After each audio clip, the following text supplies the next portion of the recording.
जो स्टार्ट करेंगे हमारा सेल साइकिल और सेल डिवीजन। जैसे तुम जानते हो, ठीक है, कि सभी ऑर्गेनिज्म्स स्टार्ट करते हैं लाइफ फॉर्म्स को सिंगल सेल से, और अपन वांट करते हैं कैसे सिंगल सेल्स वन फॉर्म करते हैं लार ऑर्गेनिज्म्स को। ग्रोथ और रिप्रोडक्शन कैरेक्टरिस्टिक होता है each individual of living organisms का। अभी सभी सेल्स रिप्रोड्यूस होते हैं, डिवाइडिंग करते हैं into two with each parental cell, जो कि अपन को दो डॉटर सेल देगा।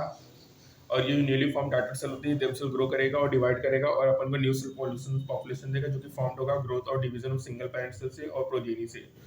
इन अदर वर्ड्स अपन ये कह सकते हैं कि जो साइकिल होता है कंसिस्ट करेगा growth and division allow single cell, और फॉर्म करेगा structure consist of million of cells. Cell cycle की बात करेंगे तो cell division very important process होता है। ड्यूरिंग डिवीजन ऑफ सेल होता है तो DNA replication and cell growth होता है, और सभी process cell division DNA replication से सेल ग्रोथ होता है कोऑर्डिनेटेड वे में होता है, जो कि इंश्योर करेगा करेक्ट डिवीजन और फॉर्मेशन करेगा प्रोजेनी सेल्स को इंटैक्ट जीनोम करेगा। जो सीक्वेंस होता है जिसमें सेल डुप्लीकेट्स करेगा, इसमें जीनोम को सिंथेसाइज करेगा, other constituent of the cells को इवेंचुअली डिवाइड होगा टू डाटा सेल्स में, उसको सेल साइकिल कहेंगे। जो सेल ग्रोथ होता है in terms of cytoplasmic continuous process है, डीएनए सिंथेसिस होता है केवल specific stage of the cell cycle में, जो रिप्लेटेड क्रोमोसोम्स होंगे डिस्ट्रीब्यूटेड होंगे डाटा न्यूक्लियाई में by complex series of events under division, और ये जो इवेंट्स होता है ये अंडर जेनेटिक कंट्रोल होगा। फेजेस ऑफ सेल साइकिल की बात करें तो टिपिकल यूकेरियोट्स में ह्यूमन सेल्स में ये सेल डिवाइड करेगा लगभग एवरी 24 आवर्स में। जो ड्यूरेशन होगा सेल साइकिल का वेरी करेगा ऑरिजिन से ऑरिजिन, और ईस्ट जो होता है 90 मिनट्स में करेगा। इंटरफेस और एम फेज होगा। एम फेज क्या होगा, जहाँ पे एक्चुअल सेल डिवीजन या माइटोसिस होगा। Interphase between two successive M phase होगा। और यहाँ पे इंपॉर्टेंट है कि नोट करना कि 24 hour average duration of cell cycle में सेल डिवीजन प्रॉपर लास्ट होता है अबाउट 1 आवर। जो इंटरफेस होता है वो मोर देन 95% ड्यूरेशन लेगा सेल साइकिल का। एम फिर स्टार्ट होगा nuclear division corresponding separation of daughter chromosomes. Karyokinesis होगा, एंड होगा डिवीजन ऑफ साइटोप्लाज्म। साइटोकाइनेसिस होगा, इंटरफेस को रेस्टिंग फेज कहेंगे, जिसमें सेल प्रिपेयर होगा डिवीजन के लिए, जिसमें बहुत सेल ग्रोथ और डीएनए रेप्लिकेशन होगा। जीवन SG2 जीवन क्या होगा, interval between mitosis and initiation of DNA replication होगा। जीवन के दौरान सेल मेटाबॉलिकली एक्टिव होगा और कंटिन्यू ग्रो करेगा, अपने डीएनए को रेप्लिकेट नहीं करेगा। एसोसिएशन फेज क्या होगा, पीरियड होगा इसमें डीएनए सिंथेसिस या रेप्लिकेशन होगा, और इस समय जो अमाउंट ऑफ डीएनए होगा पर सेल डबल होगा। यदि इनिशियल अमाउंट डीएनए का डिनोटेड है 2C से, तो इंक्रीज हो जाएगा 4C, और यहाँ पे कोई भी क्रोमोसोम्स का नंबर नहीं बढ़ेगा। यदि डिप्लॉयड सेल्स 2n नंबर में है तो जीवन में, तो आफ्टर एस जो क्रोमोसोम नंबर है वो सेम होगा। और एनिमल सेल में during the space DNA replicate करेगा और बिगन होगा न्यूक्लियस में, सेंट्रल डुप्लीकेट करेगा साइटोप्लाज्म में। G2 फेज के दौरान प्रोटीन सिंथेसाइज होगा, प्रिपरेशन फॉर माइटोसिस होगा, सेल ग्रोथ कंटिन्यू होगा। बच्चों कुछ सेल्स होते हैं एडल्ट ह्यूमंस में जो कि अपीयर नहीं होते डिवीजन, जैसे हार्ट सेल्स हैं, ये डिवाइड ओनली ओकेजनली होते हैं बच्चों, जो कि रिप्लेस होगा लॉस्ट इंजरी और सेल डेथ। ऑब्वियसली डिवाइड नहीं करते, ये एग्जिट करते हैं जीवन फेज में, जो कि इंटर करता है इनएक्टिव स्टेज। कॉन्सिस्टेंट स्टेज होता है, इसमें सेल मेटाबॉलिकली एक्टिव होगा लेकिन प्रोलिफरेट नहीं करेगा, डिपेंड करेगा रिक्वायरमेंट ऑफ ऑर्गेनिज्म्स। एनिमल्स में माइटोटिक सेल डिवीजन दिखता है, डिप्लॉयड सोमैटिक सेल्स में कुछ एक्सेप्शन है जहाँ हैप्लॉयड सेल भी डिवाइड करेंगे माइटोसिस से, तो जैसे मेल हनी बीस होगा, जो प्लांट्स को करेंगे mitotic division both haploid and diploid cells. Alternation of generations होगा बच्चों। एमफेस क्या है, मोस्ट ड्रामेटिक पीरियड होता है बच्चों, जिसमें रीऑर्गेनाइजेशन होगा सभी कंपोनेंट ऑफ सेल्स का। जो नंबर क्रोमोसोम होगा पेरेंट प्रोजेनिम सेम होगा, इसको इक्वेशनल डिवीजन कहेंगे। माइटोसिस को 4 स्टेज में डिवाइड किया गया है। प्रोग्रेसिव क्लियर कर होगा, prophase, metaphase, anaphase, telophase. Prophase क्या होगा, फर्स्ट स्टेज कैरियोकाइनेसिस होगा, फॉलो करेगा GS and G2 फेज, ठीक है। न्यू मॉलिक्यूल डिस्टिंक्ट होगा बट इंटरवेंट नहीं होगा, होगा initiation of condensation of chromosomal material. जो क्रोमोसोम मटेरियल है बच्चों वो अनटेंगल्ड होगा during the process of chromatin condensation. Centrosome जो कि अंडरगो करेगा duplication during S phase of interphase, begin move करेगा opposite poles of the cell. जो कॉम्प्लिकेशन होगा प्रोफेस का, मार्क्ड होगा following characteristic event. Chromosome material condense होता है, फॉर्म करेगा compound mitotic chromosomes. Chromosome seen होगा, कंपोस्ट होगा, 2 क्रोमेटिड्स, जो क्या टेस्ट होगा टुगेदर एट द सेंट्रोमियर।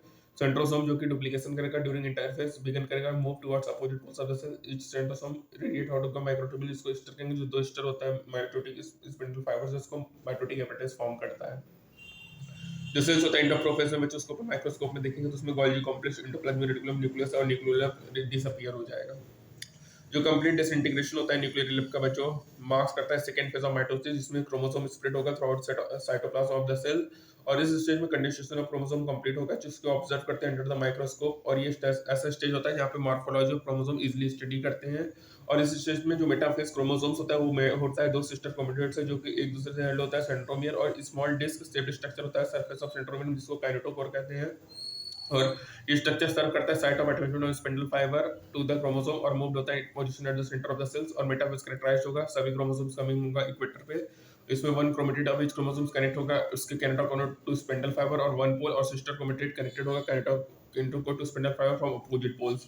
ये जो प्लेन ऑफ अलाइनमेंट होता है क्रोमोसोम्स का, इसको मेटाप्लेस प्लेट कहेंगे। जो फीचर्स क्या है, इसकी स्पाइंडल फाइबर अटैच हो जाएगा कैंटोकोर ऑफ क्रोमोसोम से, क्रोमोसोम्स मूव्ड होंगे टू स्पिंडल इक्वेटर और अलाइन हो जाएंगे मेटाप्लेस प्लेट और through spindle fibre up to both poles. ठीक है, तो बच्चों स्पिंडल फाइबर अटैच होंगे कैंटोकोर ऑफ क्रोमोसोम से, क्रोमोसोम्स मूव्ड होंगे स्पिंडल इक्वेटर में और गेट अलाइंड होंगे मेटाफेस प्लेट में through spindle fibre of both poles. Anaphase क्या होगा, जो ईच क्रोमोसोम अरेंज होंगे मेटाफेस में स्प्लिट साइमल्टेनियसली होगा और दो डाटर न्यूक्लियाई जो अपन क्रोमेटिड हो उसको डाटर क्रोमोसोम या फ्यूचर डाटर न्यूक्लियाई कहेंगे, जो कि बिगिन करेगा migration towards the opposite poles और ईच क्रोमोसोम्स मूव होगा फ्रॉम द इक्वेटोरियल प्लेट। जो सेंट्रोमियर होगा ईच क्रोमोसोम्स का रिबन डायरेक्टेड होगा टुवर्ड्स द पोल और हेंस का leading edge with the arms of the chromosome trailing behind. जो anaphase होगा कैरेक्टराइज्ड होगा फॉलोइंग इवेंट्स, सेंट्रोमियर स्प्लिट होगा, क्रोमेटिड सेपरेट होगा, क्रोमेटिड मूव होगा अपोजिट पोल्स।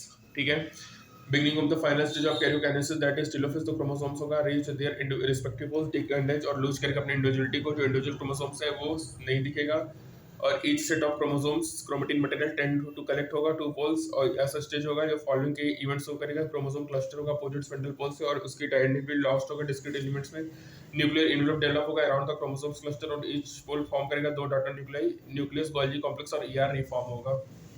अब बात करेंगे साइटोकाइनेसिस के बारे में। तो माइटोसिस केवल सेग्रीगेशन ऑफ डुप्लीकेट क्रोमोसोम नहीं करता इनटू डाटर न्यूक्लियाई, बल्कि उस सेल को भी डिवाइड करेगा दो डाटर सेल में by the separation of cytoplasm, जिसको साइटोकाइनेसिस कहेंगे, जिससे डिवीजन कंप्लीट होगा। एनिमल सेल में बच्चों इसमें फर्रो बनेगा प्लाज्मा मेम्ब्रेन में और ये डिपेंड होगा और ज्वाइन करेगा सेंटर होगा और साइटोप्लाज्म को डिवाइड करेगा दो पार्ट में। प्लांट सेल में क्या होगा, जो एक्सटेंसिबल सेल वॉल होगा जो कि अंडर को करेगा cytokinesis by different mechanism. Plant cell में सेल वॉल फॉर्मेशन स्टार्ट होगा सेंटर ऑफ सेल में, जो कि ग्रो करेगा आउटवर्ड टू मीट करेगा एक्सिस्टिंग लेटरल वॉल। जो फॉर्मेशन होगा न्यू सेल बिगिंस होगा, फॉर्मेशन ऑफ सिंपल प्रकर्षण को सेल प्लेट कहेंगे, जो कि रिप्रेजेंट करेगा मिडिल लैमिना जो between wall of addition cells. और जब साइटोप्लाज्मिक डिवीजन होता है बच्चों, तो ऑर्गन्स लाइक माइटोकॉन्ड्रिया और प्लास्टिड डिस्ट्रीब्यूटेड हो जाते हैं between the two daughter cell, और कुछ ऑर्गन्स से कैरियोकाइनेसिस फॉलोड नहीं होता साइटोकाइनेसिस, और वहां पे मल्टी न्यूक्लिएटेड कंडीशन अराइज होता है, जैसे formation of syncytium liquid endosperm in coconut.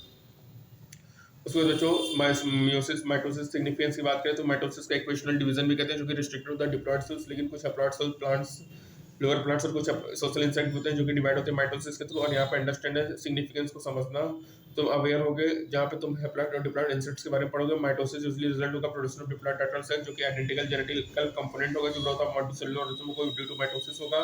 Cell growth result करेगा, डिस्ट्रीब्यूट करेगा, ratio between nucleus and cytoplasm ये एसेंशियल होगा to divide to restore the nucleus cytoplasmic ratio. और जो वेरी सिग्निफिकेंट कंट्रीब्यूशन है माइटोसिस का वो सेल रिपेयर में है। जो सेल होता है upper layer of the epidermis cell of the lining of the gut and blood cells, ये कॉन्स्टेंटली रिप्लेस होता है। जो माइटोटिक डिवीजन होता है मेरिस्टेमेटिक टिश्यू में एपिकल और लेटरल कैम्बियम, ये रिजल्ट करेंगे continuous growth throughout the life. ठीक है, ये सब क्या करते हैं बच्चों, कॉन्टिन्यूअस ग्रोथ करेंगे थ्रू आउट देयर लाइफ करेंगे। ठीक है, वेरी सिग्निफिकेंट कंट्रीब्यूशन है माइटोसिस का सेल रिपेयर में बच्चों। ठीक है, माइटोसिस एक क्वेश्चन डिवीजन रिस्ट्रिक्टेड होता है डिप्लॉयड सेल्स में, और कुछ लोअर प्लांट्स और इंसेक्ट्स भी हैप्लॉयड सेल्स में वो भी डिवाइड होते हैं माइटोसिस के through. Production of diploid daughter cell होगा, आइडेंटिकल जेनेटिक कंपोनेंट होगा, जो ग्रोथ ऑफ मल्टीसेलुलर होगा ड्यू टू माइटोसिस होगा। ठीक है, और यहाँ पे सेल प्लेट हो गया, कैरियोकाइनेसिस फॉलो नहीं हुआ, साइटोकाइनेसिस में मल्टी न्यूक्लिएट कंडीशन अराइज होगा, फॉर्मेशन ऑफ सिंसेसियम जैसे लिक्विड एंडोस्पर्म इन कोकोनट हो गया। ठीक है, और बच्चों इसके बाद माइटोसिस में और क्या इंपॉर्टेंट है, ये डिप्लॉयड सेल के लिए होता है, लेकिन कुछ लोअर प्लांट्स और इंसेक्ट हैप्लॉयड सेल भी माइटोसिस शो करते हैं। इसमें क्या होगा, production of diploid daughter cell होगा, आइडेंटिकल जेनेटिक कंपोनेंट होगा, और जो ग्रोथ होगा वो ड्यू टू माइटोसिस होगा। और बच्चों जो सिग्निफिकेंट कंट्रीब्यूशन है माइटोसिस का वो सेल रिपेयर में है। ठीक है, और बच्चों जो हमारा प्रोफेज में सब हमारा न्यूक्लियस गोल्जी बॉडी सब डिसअपियर हो जाता है, तो हमारा टीलोफेज में रिफॉर्म हो जाता है। एनाफेज में बच्चों हमारा सेंट्रोमियर अप स्प्लिट हो जाता है, क्रोमेटिड सेपरेट हो जाता है, क्रोमेटिड मूव कर जाता है अपोजिट प्लेट पोल्स पे। बच्चों प्लांट में सेल प्लेट बनता है और एनिमल्स में फर्रो बनता है। ठीक है, ये हो गया बच्चों। और बच्चों एनिमल्स में माइटोटिक सेल डिवीजन केवल डिप्लॉयड सोमेटिक सेल्स में देखा जाता है, लेकिन कुछ एक्सेप्शन है हैप्लॉयड सेल भी डिवाइड करेंगे माइटोसिस के भी, जैसे मेल हनी बी में। ठीक है बच्चों, कॉज स्टैंड स्टेट हो गया जी नॉट फेस आर्ट सेल्स। बच्चों ये हमारा पहला पार्ट रहा, इसमें अपन ने माइटोसिस के बारे में पढ़ा। नेक्स्ट टाइम में अपन स्टार्ट करेंगे मियोसिस के बारे में। ठीक है, तब तक के लिए बच्चों stay tuned for further updates. Thank you.